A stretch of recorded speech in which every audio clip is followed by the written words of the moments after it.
ناداروں کو علم کے موتی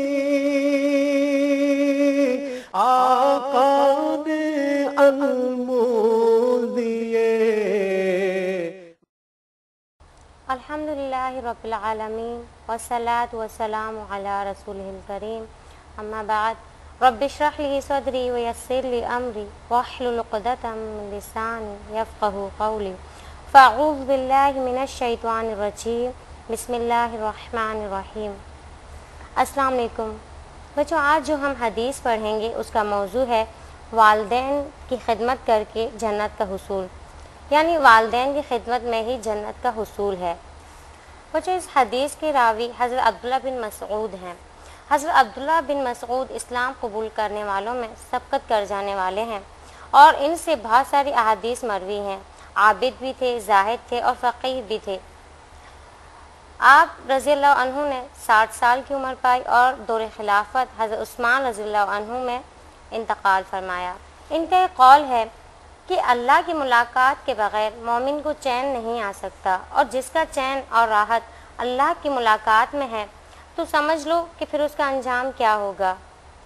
یہ بہت عابد و زاہد راوی ہیں اور ان سے بہت ساری احادیث مروی ہیں۔ آئیے ہم دیکھتے ہیں کہ انہوں نے ہمارے لیے کون سی حدیث بیان کی ہے۔ آپ صلی اللہ علیہ وسلم سے کہتے ہیں کہ قال النبی صلی اللہ علیہ وسلم رغم انف ثم رغم انف من ادرک ابویہ عند الکبر احدہما او کلاہما فلم يدخل الجنہ۔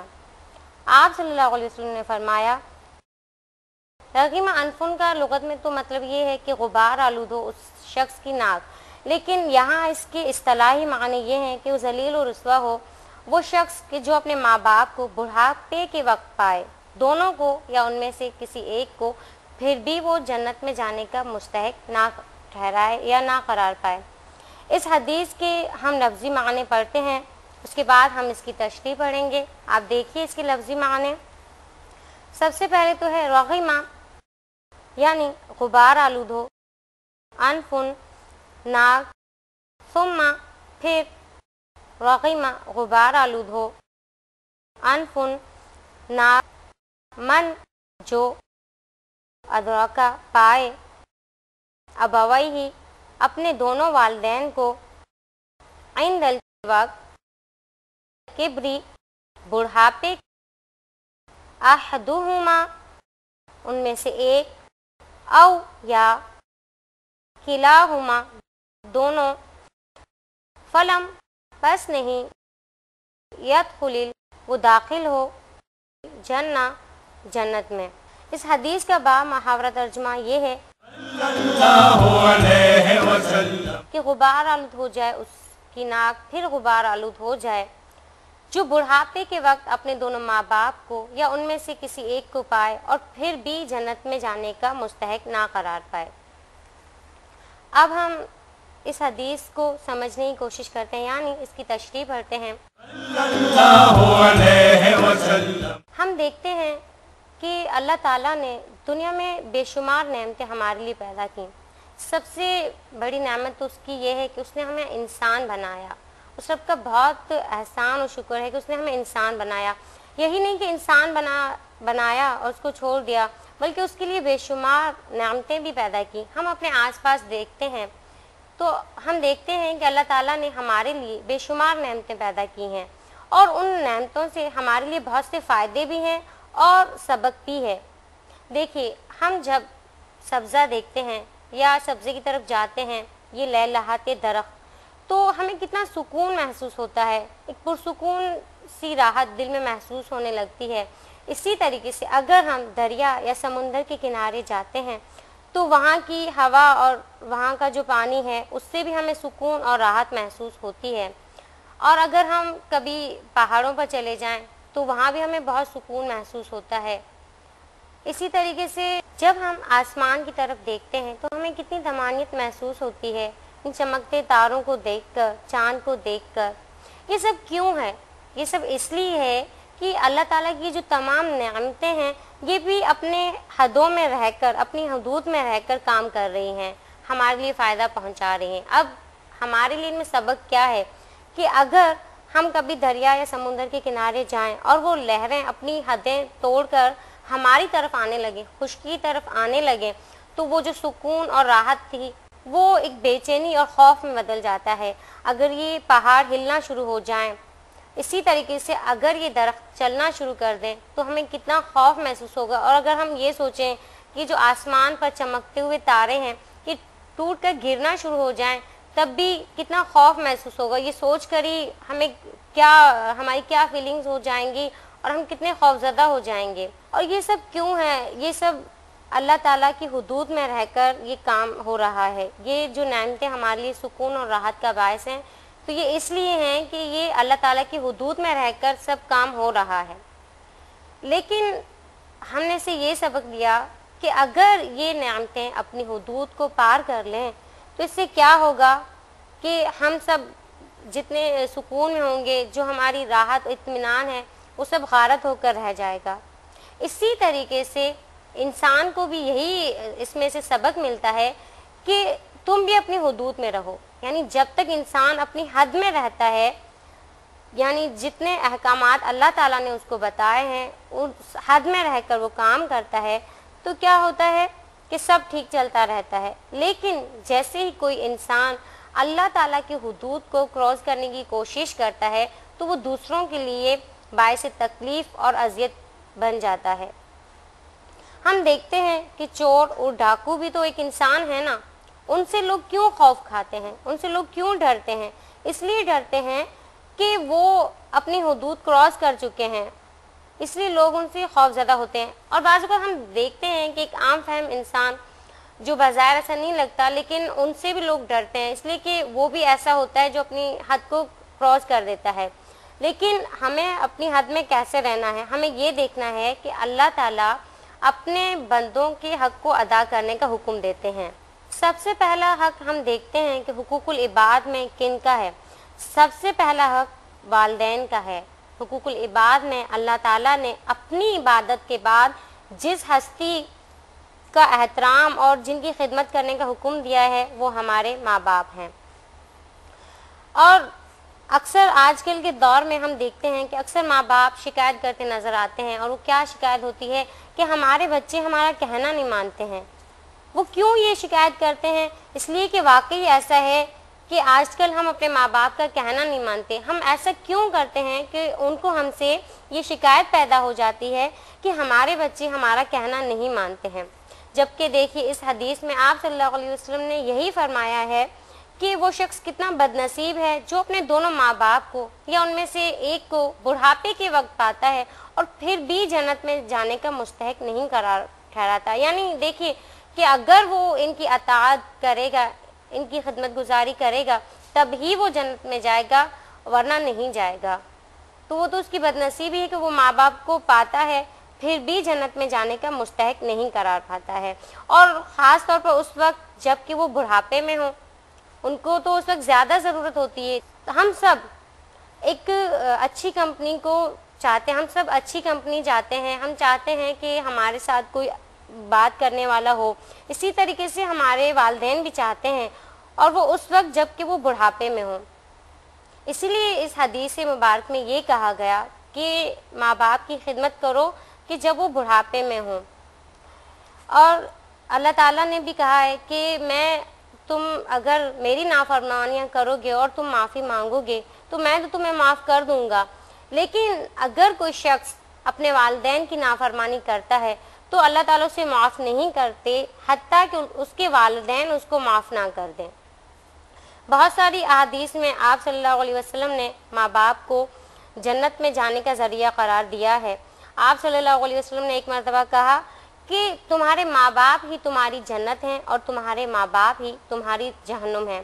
یعنی کیسے کہ اگر تم اپنے ماں باپ کی خدمت کرو گے تو تم جنت میں جاؤ گے، لیکن اگر تم ان کی خدمت گزاری نہیں کرو گے تو پھر تو تمہارے لیے جہنم ہے۔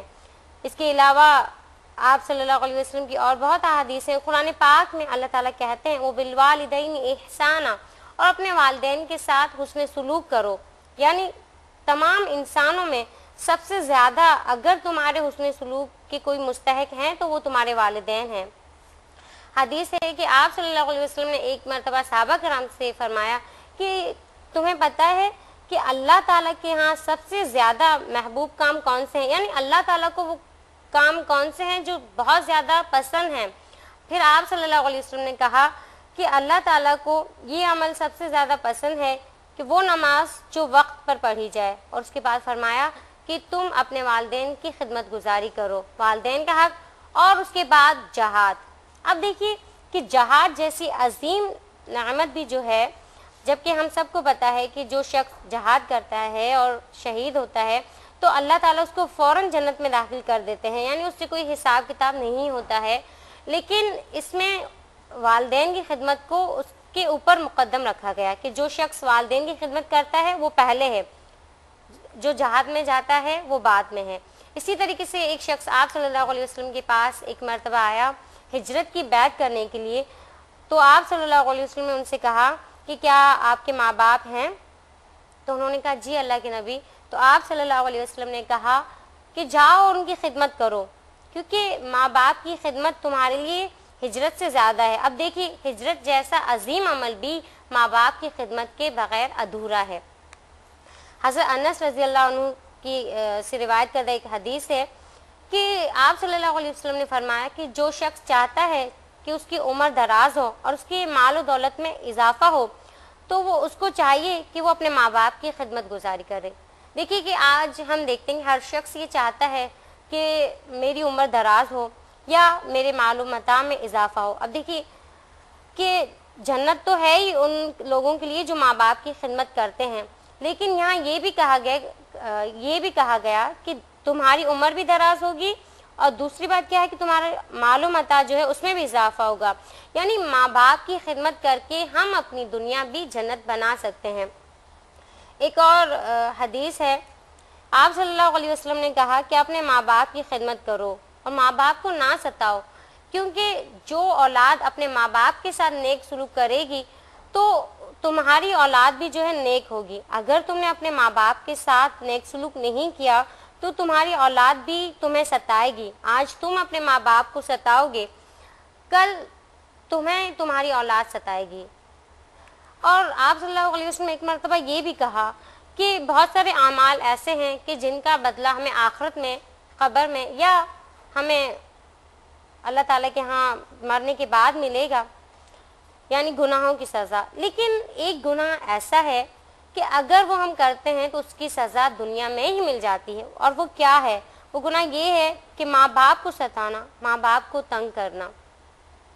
آج ہم دیکھتے ہیں کہ یہ ہماری فطرت بن گئی ہے کہ ایک بات ہے کہ ماں باپ جب بڑھاپے کے وقت پہنچتے ہیں تو وہ چڑچڑے ہو جاتے ہیں، ان کی نیچر وہ نہیں رہتی ہے، تو اس وقت ہمیں سوچنا چاہیے، ہمیں اپنے آپ کو، اپنا رویہ جو ہے مثبت رکھنا چاہیے۔ لیکن ہم کیا کرتے ہیں کہ ماں باپ کے اتنے سارے احسانات کو بھلا دیتے ہیں اور یہ بات کہتے ہیں، ذرا سی اگر انہوں نے کوئی بات ہمیں کہہ دی تو ہم ان کے باقی جو پچھلے سارے ان کے جو احسانات ہیں ان کو ہم بھول جاتے ہیں، اور ہم یہ کہتے ہیں کہ انہوں نے ہمارے ساتھ یہ کیا، تو پھر ہم کیا کرتے ہیں؟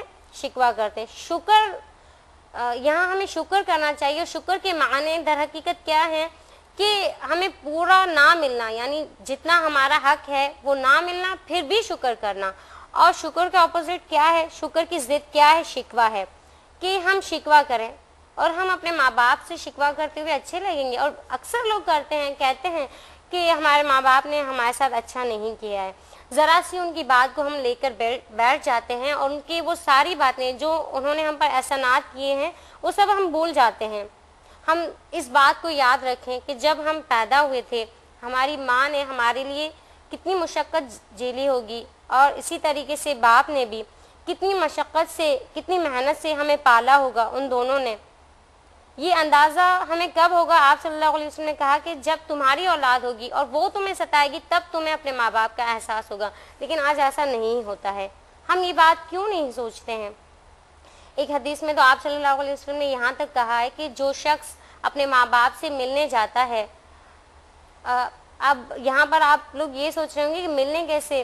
ابھی تو آپ لوگ بچے ہیں، اور یہ ہم لوگ ہماری خوش قسمتی کے ماں باپ کے ساتھ ہیں کہ بعض اوقات ایسے بھی بچے ہیں جو اپنے ماں باپ سے دور ہیں، یا جو لوگ جن کی شادی ہو چکی ہے، شادی شدہ ہیں، وہ الگ رہتے ہیں کچھ مسائل کی وجہ سے، تو ان کے لیے آپ صلی اللہ علیہ وسلم نے کہا کہ جب وہ اپنے ماں باپ سے ملنے کے ارادے سے جاتے ہیں تو اللہ تعالیٰ ان کے ہر قدم پر، یعنی جتنا وہ چلتے ہیں 100 نیکیاں لکھ دی جاتی ہیں. اور پھر جب وہ اپنے ماں باپ کے پاس پہنچ جاتے ہیں اور ان سے جب گفتگو کرتے ہیں، بات چیت کرتے ہیں اور شفقت و ہمدردی سے بات کرتے ہیں، تو کیا ہوتا ہے کہ پھر اللہ تعالیٰ اس بات کرنے سے، یعنی شفقت اور ہمدردی سے بات کرنے سے اس کے گناہ کم کر دیتے ہیں، اس کے 100 درجات بلند کرتے ہیں. یہی نہیں بلکہ آخرت میں اس کے لیے نور کی بشارت بھی دی گئی ہے.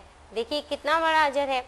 اور ایک حدیث مبارکہ میں تو آپ صلی اللہ علیہ وسلم نے ایک دن صحابہ کرام سے یہ کہا کہ جو شخص اپنے ماں باپ کو رحمت کی نگاہ سے اور محبت کی نگاہ سے دیکھتا ہے تو اللہ تعالیٰ اس کو حج مقبول کا ثواب عطا کرتے ہیں. تو بعض صحابہ نے حیرت سے کہا اللہ کے نبی، کیا ایک دن میں اگر ہم اپنے ماں باپ کو 100 مرتبہ دیکھ کر محبت اور رحمت بری نظر سے ہم دیکھیں گے تو کیا 100 مرتبہ ہی ہمیں اتنا ہی ثواب ملے گا؟ تو آپ صلی اللہ علیہ وسلم نے کہا کہ ہاں، اللہ کے ہاں کمی نہیں ہے اور وہ انسانوں جیسی اس میں صفات نہیں ہے، نہ اس کے ہاں بخیلی ہے. اگر تم 100 مرتبہ یا اس سے زیادہ بھی اپنے ماں باپ کی طرف دیکھو گے، رحمت اور پیار بھری نظر سے دیکھو گے، تو اللہ تعالیٰ تمہیں حج مقبول کا ثواب، پورا ثواب عطا کریں گے. کیونکہ بعض لوگ سوچ رہے ہیں نا کہ کیا اس سے حج مقبول کا ثواب ہو جائے گا، تو آپ صلی اللہ علیہ وسلم نے اس بات کو بہت پروف طریقے سے کہا کہ ہاں. اور ویسے بھی آپ صلی اللہ علیہ وسلم کی کوئی بھی بات نعوذ باللہ جھوٹی نہیں ہو سکتی ہے. آپ صلی اللہ علیہ وسلم نے بہت سارے مقامات پر کہا ہے اور قرآن پاک میں بھی بے شمار مقامات پر والدین کی خدمت کا حکم دیا گیا ہے. جیسے میں نے آپ کو بتایا کہ شکر کا اپوزٹ جو ہے وہ شکوہ ہے. یعنی دیکھیے کہ شیطان جو ہے اس معاملے میں ضرور بیچ میں آئے گا، کیونکہ اس کو پتہ ہے کہ یہ عظیم نعمت ہے ماں باپ کی خدمت کرنا جو ہے. اگر یہ ماں باپ کی خدمت کرے گا اور جنت میں جانے کا مستحق قرار دے دیا جائے گا تو اسے تو بہت تکلیف ہوگی اور وہ یہ کبھی نہیں چاہے گا کہ ہم جنت میں جائیں. تو اس لیے وہ یہاں آئے گا. وہ ہم سے شکر کا اپوزٹ کیا ہے؟ شکوہ ہے. وہ پھر ہم سے شکوے کروانا شروع کرے گا. اور جو شخص ماں باپ سے شکوے کرتا ہے تو اس سے زیادہ بڑا خسارے میں کون ہے، اس سے بڑا گناہ گار کون ہے؟ جو اپنے ماں باپ سے شکوہ کرتا ہے. جیسے کہ شکر کا میں نے آپ سے کہا کہ شکر کیا ہے کہ ہم اس بات پر بھی شکر کریں، ان نعمتوں پر بھی شکر کریں جو ہمیں نہ دی گئی ہوں. اور ماں باپ کا شکر تو اللہ تعالیٰ نے فرض قرار دیا ہے. جیسے کہ آپ صلی اللہ علیہ وسلم نے بھی کہا کہ من لم یشکر الناس لم یشکر اللہ، کہ جو شخص لوگوں کا شکر ادا نہیں کرتا وہ اللہ کا بھی شکر ادا نہیں کرتا. اور اس شخص کا کیا حال کہ جو اپنے ماں باپ کا ہی شکر ادا نہیں کرتا ہے. اور اللہ تعالیٰ کی خوشنودی بھی آپ صلی اللہ علیہ وسلم نے کہا کہ تمہارے ماں باپ کی خوشنودی میں ہے. اور اگر اللہ تعالیٰ تم سے ناراض ہوں گے تو اس بات سے کہ تمہارے ماں باپ تم سے ناراض ہیں. اس طرح کی بہت سی احادیث ہیں. اسی طریقے سے قرآن پاک میں اللہ تعالیٰ نے بہت سارے مقامات پر والدین کی خدمت کا حکم دیا ہے. اور اللہ تعالیٰ نے قرآن پاک میں بھی یہی کہا ہے کہ وَوَصَّيْنَا الْإِنسَانَ بِوَالِدَيْهِ، اور ہم نے انسان کو اس کے والدین کے بارے میں وصیت کی. اور وہ کیا ہے کہ والدین کے ساتھ اچھا سلوک کرے. ہم ان کا شکر تو نہیں کر سکتے ہیں، ہم جتنی بھی ان کی خدمت کریں کم ہے. ہمیں ان کے لیے دعا کرنی چاہیے کہ رب ارحمہما کما ربیانی صغیرا، یا اللہ آپ ان پر رحم فرمائیے جیسا کہ انہوں نے ہمارے بچپن میں ہم پر رحم کیا. اب ہم دیکھتے ہیں کہ اس حدیث سے ہمیں راہ عمل کیا ملا. اس حدیث سے ہمیں 4 راہ عمل ملے ہیں. سب سے پہلا تو ماں باپ جنت میں لے جانے کا ذریعہ قرار دیے گئے ہیں، اس لیے ہمیں اس عظیم ذریعے سے خوب فائدہ اٹھانا چاہیے. نمبر 2، بد نصیب ہے وہ انسان جس کو دونوں ماں باپ یا ان میں سے ایک ملا ان کی خدمت نہ کرنے کی وجہ سے جنت میں داخل نہ ہو سکا. تیسرا راہ عمل یہ ہے کہ ماں باپ کی خدمت کرنا، ان کے ساتھ اچھا سلوک کرنا ہمارا نصب العین ہونا چاہیے. اور چوتھا راہ عمل یہ ہے، حقوق اللہ تعالیٰ کے بعد سب سے عظیم حق والدین کا ہے. اللہ تعالیٰ سے دعا ہے کہ اللہ تعالیٰ ہمیں اپنے والدین کی خدمت کرنے کا پورا حق ادا کرنے کی توفیق عطا فرمائے. اس کے ساتھ ہی اللہ حافظ. السلام علیکم ورحمۃ اللہ وبرکاتہ. اس پروگرام کی سی ڈیز اور ڈی وی ڈیز کے لیے درج ذیل پتے پر اپنے آرڈرز بذریعہ خط یا ای میل بک کرائیں. Incharge QTV, D120, Site Karachi, Pakistan. Email address qcampus@arYdigital.tv. ناداروں کو علم کے موتی آقا نے انمول دیے.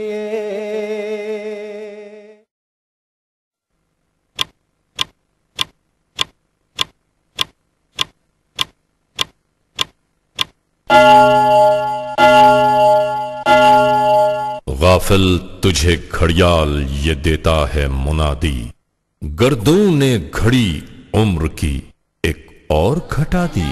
خلقت الافلا لولا کلمہ